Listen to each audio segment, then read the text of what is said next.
apa kabar? Pada kesempatan kali ini kita akan membahas tentang sifat bangun datar yang ada di tematik tema ke-8 subtema 2 ya. Nanti ada 3 bangun yang akan kita bahas, yakni yang pertama adalah persegi, yang kedua ada persegi panjang.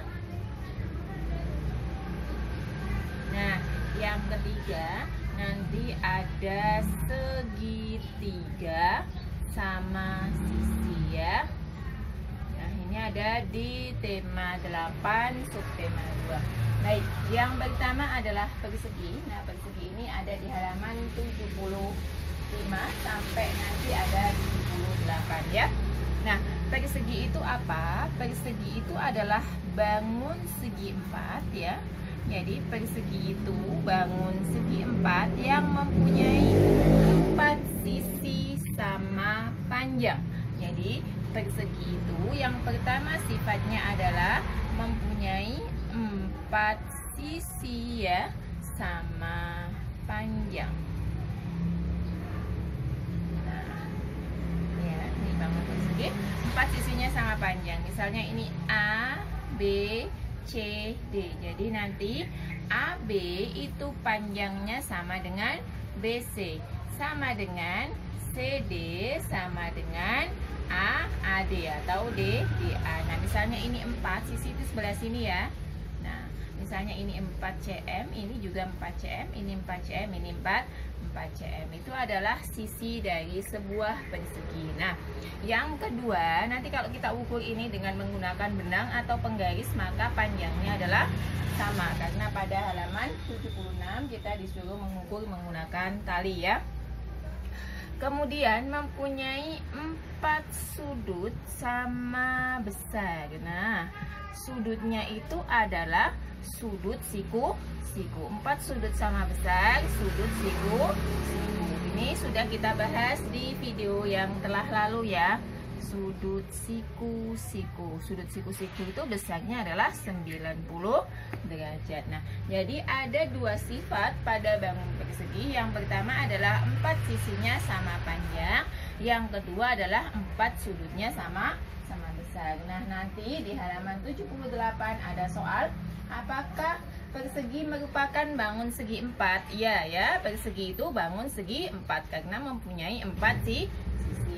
Bagaimana ukuran sisinya? Ukuran sisinya sama panjang. Soal yang ketiga, bagaimana ukuran besar sudutnya? Besar sudutnya ukurannya adalah 90 derajat atau sudut siku. Nah, setelah itu kalian disuruh membuat sebuah kesimpulan. Maka bangun persegi adalah bangun yang mempunyai 4 sisi sama panjang dan 4 sudut sama besar. Itu adalah bangun persegi. Nah, sekarang kita masuk ke bangun persegi panjang. Kalau tadi bangun persegi, sekarang kita ke persegi panjang ya. Nah, bangun persegi panjang itu seperti apa ya? Bentuknya sama segi 4. Bedanya nanti kita akan lihat ya, perbedaan pada sifat bangun persegi dan persegi panjang. Misalnya ini A, B, C, dan D. Nah, kita lihat ya, kalau pada bangun persegi tadi 4 sisinya sama panjang, kalau ini adalah mempunyai sifat yang pertama ya, mempunyai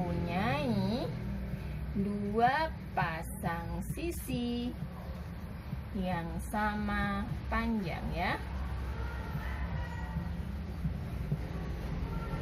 Maksudnya bagaimana? Nah, kita lihat panjang AB, sisi AB itu nanti jika kita ukur panjangnya sama dengan sisi DC ya. Sementara panjang sisi AD kalau kita ukur nanti panjangnya sama dengan sisi BC ya. Jadi kalau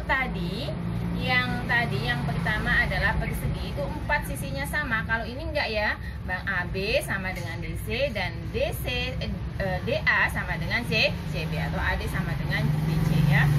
Yang kedua mempunyai 4 sudut siku ya. Jadi atau 4 sudutnya sama besar ya. 4 sudut sama besar ya. Atau disebut dengan sudut siku-siku. Sudut siku-siku besarnya adalah 90 derajat. Nah, sudutnya ini sama ya.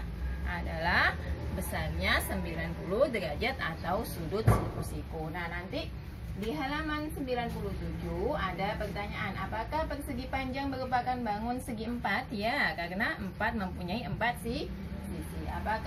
Bagaimana ukuran panjang sisinya? Ukuran panjang sisinya mempunyai 2 pasang sisi yang sama panjang, yakni AB dan DC dan AD dan BC. Atau ini disebut sisi panjang. Kalau yang pendek ini disebut dengan sisi lebar. Kemudian bagaimana besar sudutnya? Sudutnya sama besar. Nah, sehingga kita bisa membuat kesimpulan persegi panjang adalah bangun segi 4 yang mempunyai 2 pasang sisi sama panjang dan 4 sudut sama besar. Itu adalah bangun persegi panjang. Kita masuk ke yang ketiga, yakni segitiga sama sisi ya. Karena segitiga itu ada beberapa jenis ya, ada segitiga sama kaki, sama sisi, dan segitiga siku. Nah, yang dibahas kali ini adalah segitiga sama sisi ya. Nah, segitiga sama sisi itu sisinya sama ya.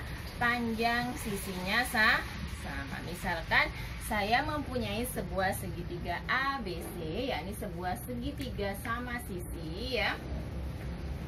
Nah, segitiga sama sisi itu banyaknya sisinya ada 3, mempunyai 3 sisi karena segitiga sama sisi ya, sama panjang ya. Nah, jelas karena kalau segitiga sisinya ada 3, tapi karena sama sisi maka sisinya sama panjang. Kalau siku-siku berarti salah satunya mempunyai sudut siku-siku. 3 sudut sama besar karena dia segitiga sama sisi. Jadi nanti kalau dihitung sudutnya ini besarnya adalah sama. Nah, sekarang kita masuk ke soal halaman 108 ya. Di situ ada sebuah tabel ya yang disuruh mengisi ya. Ada misalnya ini adalah cirinya. Pertama adalah segitiga sama sisi ya. Segitiga sama sisi tadi mempunyai sisi 3, kemudian sudutnya 3 dan ukuran sisinya sama. Persegi sudutnya ada 4 tadi ya. Maka ini gini.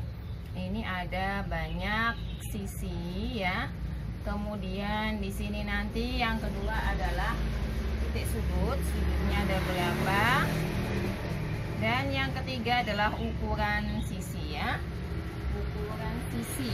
Nah, kalau segitiga sama sisi ya, segitiga sama sisi, maka banyak sisinya 3, sudutnya 3, ukuran sisinya sama. Nah, kalau di sini persegi berarti nanti 4, ukuran sisinya bagaimana? Sama.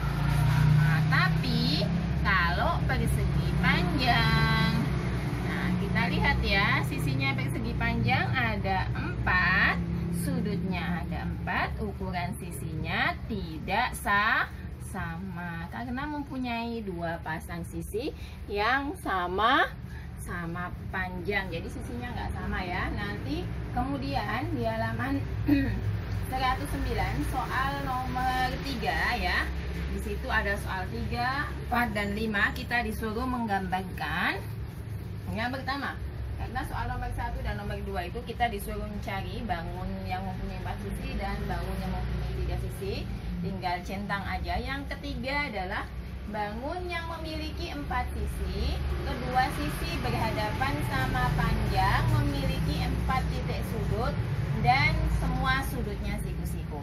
4 sisi, kemudian sisi berhadapan sama panjang. Berarti yang disuruh gambar adalah bangun persegi panjang karena sisi berhadapannya sama panjang, mempunyai 4 sisi. Kemudian nomor 4, Disuruh membuat bangun datar yang memiliki 3 sisi dan 3 titik sudut. Berarti ini bebas asalkan bangunnya adalah segitiga, nggak perlu segitiga sama sisi ya, karena hanya keterangannya bangun datar memiliki 3 sisi dan 3 titik sudut. Yang kelima, bangunnya adalah 4 sisi, semua sisinya sama, memiliki 4 sudut ya, sudutnya siku-siku. Berarti bangun yang harus digambar adalah bangun persegi. Demikianlah apa yang dapat saya sampaikan, semoga dapat dipahami dan sampai jumpa di video selanjutnya. Terima kasih.